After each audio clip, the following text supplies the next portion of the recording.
شما دوستان و همراهان گرامی. امروز در خدمتتون هستم با آموزش حرف ب کوتاه در خط نستعلیق. ببینید دوستان، ما گفتیم که زاویه قلمگذاری در خط نستعلیق همون زاویه 63.5 درجه هستش.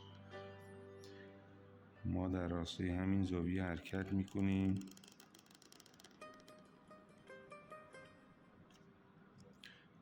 و به زاویه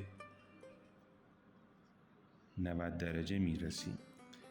دوستان توجه داشته باشید، اگر من این به 3 قسمت مساوی تقسیم کنم، یعنی ما نزول داریم، سطح داریم و صعود، که باز همین یک تناسب طلایی ایجاد میشه، یعنی 2/3 نزول داریم و 1/3 هم ما صعود داریم.